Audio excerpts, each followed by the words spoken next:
Une révélation d'Europe 1 ce matin. Des milliers d'immeubles HLM d'Île-de-France sont remplis d'amiante. Alors pourquoi en est-on encore là aujourd'hui alors que l'amiante a déjà tué au moins 35 000 personnes?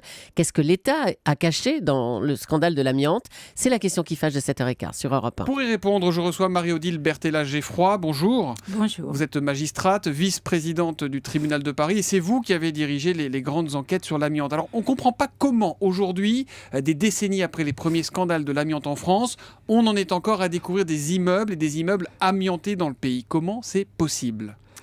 Eh bien, écoutez, moi j'étais juge d'instruction, donc j'avais les victimes de l'amiante qui ont déposé plainte avec constitution de partie civile et les habitations, toutes les habitations, les écoles, les universités qui ont été construites à l'amiante devraient être contrôlées parce qu'en fait c'est là qu'il y a un danger actuel pour savoir si dans les écoles notamment dans les écoles. Et pourquoi ces contrôles ne sont pas faits ?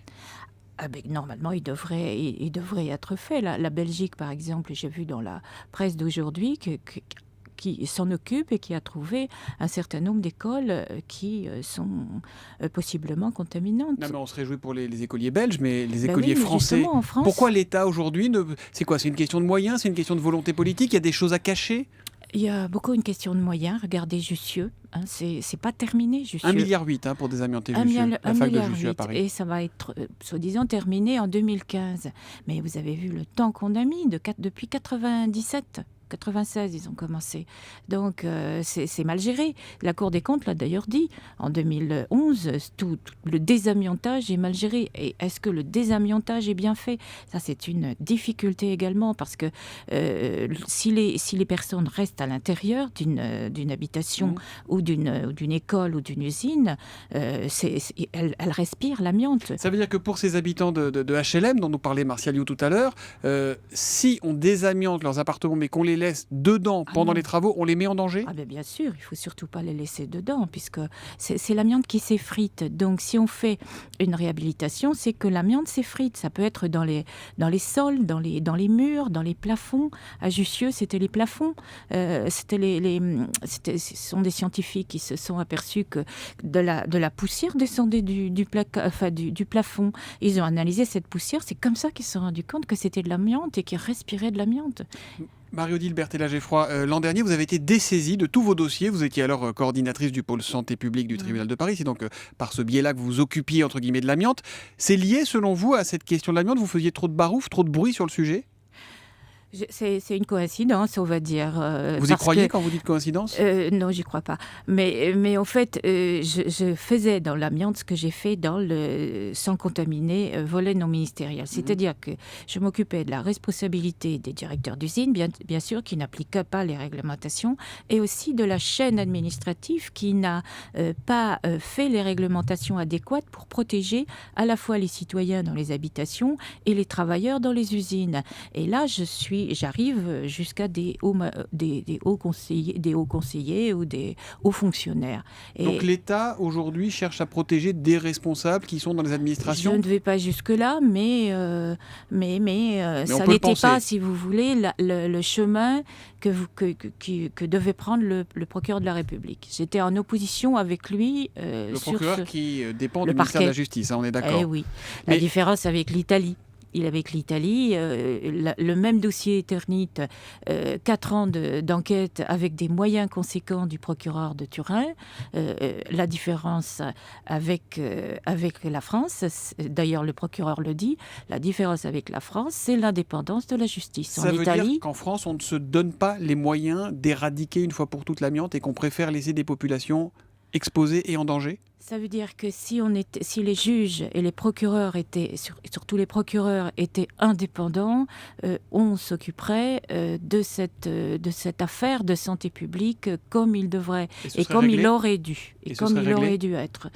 Et ce sera réglé, mais j'espère que le politique va s'en occuper. S'il y a toujours la même chose, s'il y a une médiatisation, c'est pour ça que je m'exprime. Il y a combien de dossiers en cours sur l'amiante aujourd'hui dans les tribunaux ? Je ne sais pas, ça fait quelques mois que que je suis non pas dessaisie, mais on m'a appliqué une loi sur la spécialisation des juges qui fait que je ne suis plus juge. C'est une façon élégante de vous mettre sur le côté, mais est-ce que de ce que vous avez comme information, j'imagine que vous suivez encore l'affaire de loin, non, mais les dossiers sur l'amiante, ils avancent correctement ou pas? Ils avancent correctement ou c'est freiné? Je ne sais pas. Je pense que oui, j'ai eu 2 remplaçantes qui ont repris mes dossiers d'amiante.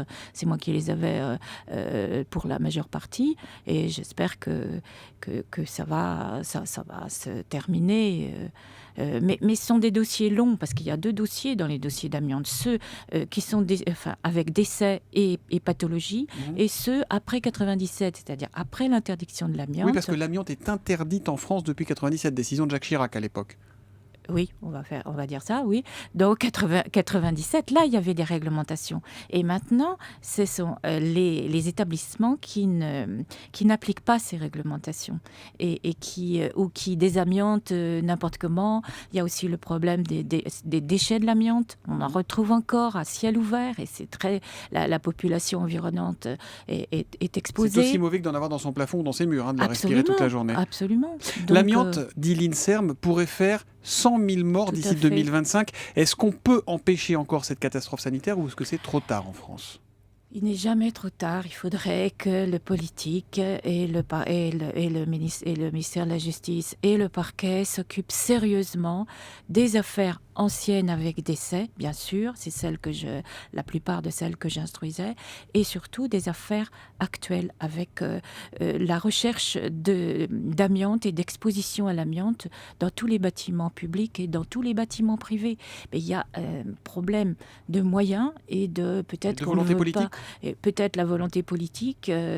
Bon, je ne peux pas l'assurer, mais jusqu'à présent, la volonté politique n'a pas été là. C'est compliqué pour une magistrate comme vous de venir parler publiquement et dénoncer comme ça. Pourquoi vous le faites? Pourquoi vous prenez ce risque? Non, parce que c'est une affaire de santé publique qui est encore actuelle. Donc, je prendrai la parole et je le dirai. D'ailleurs, je ne vais pas rester magistrat, je serai avocate, et je continuerai à essayer de faire que ce type de protection des personnes soit assuré. On ne vous fera pas taire? Non. Merci Marie-Odile Berthella-Geffroy d'être venue ce matin sur Europe 1. Merci et bonne journée à vous. Bonne journée à vous.